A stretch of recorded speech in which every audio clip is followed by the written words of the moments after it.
welcome to this week's video where I will be comparing the very first dress I ever made to the most recent dress that I've ever made. Not only is this the first dress I've made, but it's actually the first thing I ever sewed. So I'm going to be diving into both of them, the inside, the outside. I'm just gonna be talking about the way that they were constructed, my thoughts when I was making them, and kind of how they compare to each other, because obviously this is over 2 years old and this is only 2 weeks old.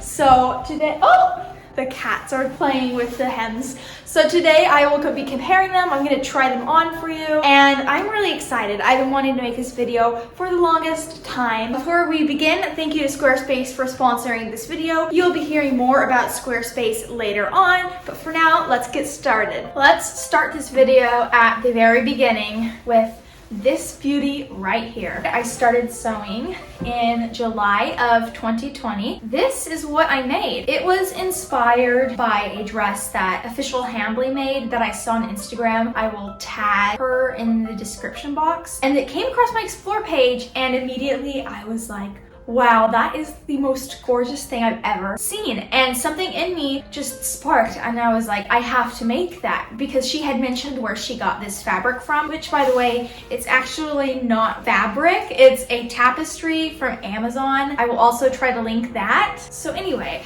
I just saw this dress and something sparked in me that I wanted to make it. And so that's how my entire sewing journey began. Now, is this dress amazing? Definitely not. I will show you more in a minute, but it is the first thing I made, so it's kind of sentimental to me. Looking at it, I'm actually kind of impressed. It only took me 2 days to make. One thing to note is that this pattern I made by myself. I did not have a dress form for the first probably 6 months that I was teaching myself how to sew, and I made this pattern by watching a Makara Tours tutorial video. I think it was her how to make your own prom dress, and if you don't watch Makara Tours, A, you should go watch her videos because they're so entertaining. But B, she is showing you how to make things in non-traditional ways that you don't need a dress form for. And she uses like the funniest forms of measurements you could. Like she refers to things as the size of a Snicker bar or the size of your foot, just a bunch of different things. So in her prom dress video, she made this pattern in a really simple way. And so I just followed how she did it. And it took a couple tries, but I did end up with a fitted dress. And for the skirt, I remember watching YouTube videos and reading on Google about how to make a skirt. So it was just a gathered rectangle. Let's talk about the lining of this dress. I lined this bodice with my high school t-shirt. Yes, I literally lined it with a t-shirt. You can see the logo right there. It was obviously not a good idea. It's stretchy, it has no shape. This thing is so flimsy. It's like a napkin, but it was all I had. I had no money when I started sewing. Like literally the dress I made after this was made out of a tablecloth I got on Amazon. Like you don't need all this money to get started. I literally tore apart my high school t-shirt and lined this dress with it. So I did do that. One thing I did do correctly on this dress is that it does have boning in it. I use zip ties now, but this is like the ridgeline stuff that comes with casing. So I did do that, but as you can see, it's just, there's no structure to this. It's really flimsy because of the t-shirt. And then also I didn't have a serger for maybe the first year I started sewing. So nothing in here is serged, it's just a fraying hem. Okay, now on to the grommets. I remember waiting for this fabric. I was so excited to make the dress that I researched all day long. So I knew you needed grommets, but I did not know what they were called when I started sewing. So somehow I found out that they were called grommets, but I did not know that they actually made them for sewing. I didn't know you could buy them at Joann's or Michael's or Hobby Lobby or wherever you shop. So I bought these in the hardware section of our local grocery store. They're like for tents. Like literally these are the grommets that you use for making like camping or whatever, like industrial stuff. And so I hand set these grommets. I remember it took me forever. It was so frustrating to put these in. And then also I really wanted off the shoulder sleeves, but that was an afterthought. So I cut these tubes of fabric and I hand sewed them onto this. Like, you can see the hand sewing stitches. It's not good.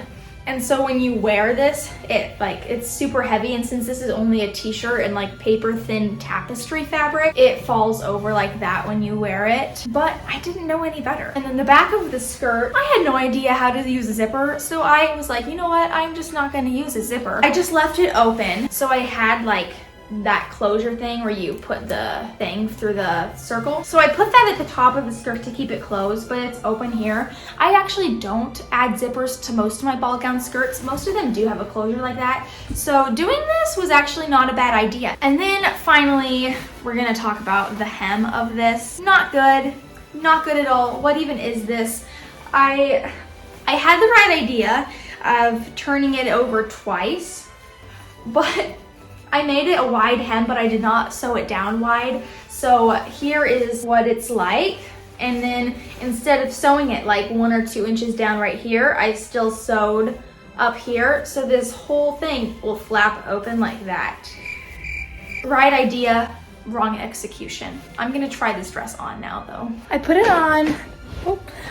Let's go take a look out where there's a little bit better lighting. I have not put this on in a very, very, very, very long time. Okay, let me set up the camera better. This is it. Standing still and just looking at it maybe in a video or a picture, I don't think it looks that bad. It could be passable. You would have no idea of knowing this was the first thing I made, because it looks pretty good from far away, and wearing it, I feel comfortable. I don't feel like it's gonna fall apart or anything, but it definitely does not feel like how my dresses feel wearing them now.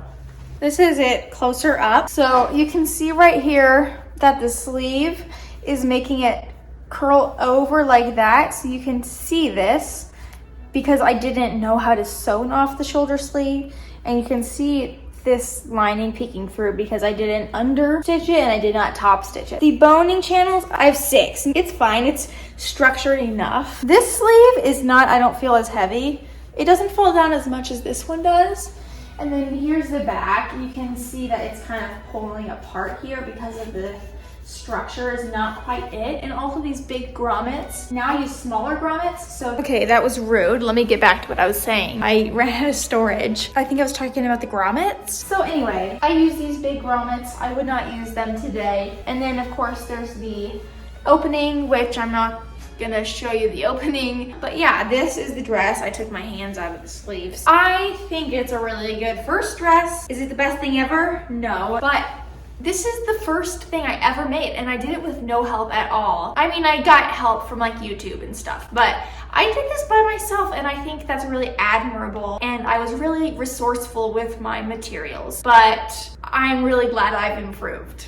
I do want to show you my newest dress, but first I want to tell you a bit about the sponsor for this video, which is Squarespace. I'm sure you've heard of Squarespace, but if there's some reason that you have not heard of them, they are a website building platform that helps you build your dream website. One of the best things about Squarespace is that they are so easy to use, and they have a user-friendly interface that guides you step by step how to make your own website. One of my favorite parts about it is that they have pre-made templates you can choose from. So if you don't want to do everything from scratch, they have all of these different styles, and you can pick which one you want and customize it to your desire. One feature that I think is also really cool is that it makes it quite easy to sell products. If I ever wanted to open up my own dressmaking business, I would be able to use Squarespace to sell my custom-made dresses to all of you guys. It's also so easy to buy your own domain with Squarespace, and they have no hidden fees, so the price you see is the price that you are going to pay. You can head to squarespace.com to start your free trial, and when you're ready to launch your website, head to squarespace.com/AlexandraLouise,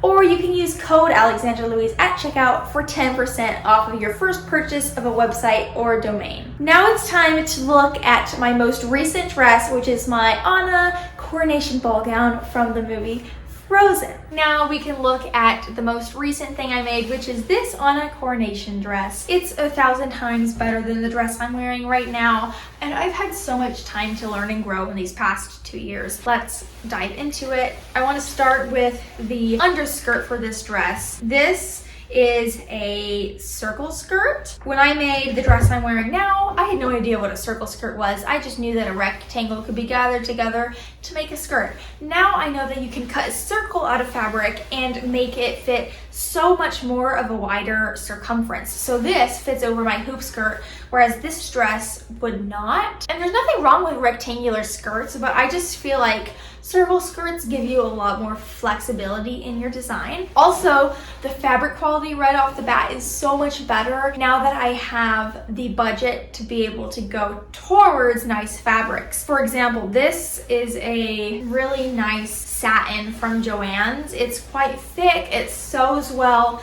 I don't know about on the camera, but in person, it just has a beautiful shine to it, but it's not like costumey. It's just a really nice fabric that I just wasn't able to afford when I made this dress. But now I can afford it, and already my design is 1,000 times stronger, I guess, because the fabric quality between this and this is just two different dimensions. And then of course, I have the overskirt to the coronation dress. Both of these skirts have really nice waistbands. So I have this waistband right here that is serged. This dress is panels.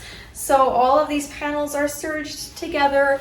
It took me a whole day to make, but the quality is just, it's really, really good quality. One thing that the two dresses do have in common, and the one thing that I did right with my first dress, is that I did not add a zipper to my Anna dress. And like I said, I don't usually add zippers. With a ball gown, when you're wearing so many petticoats and layers, zippers kind of just, it's extra money and it's extra labor that you just don't need to spend your time and resources on. So there's no zippers on these skirts, and that's okay. But perhaps the biggest difference between the first dress I made and the most recent dress is the quality of the bodice. Now, we've already established my lining choices for this dress were not good. I should not have used a t-shirt to line it, but never fear, because no high school t-shirts were harmed in the making of my Anna dress. This was lined with a really high quality, thick cotton, a couple layers of the cotton actually, and then a really nice black velvet. We also have this gold binding on the edges that I sewed down by hand,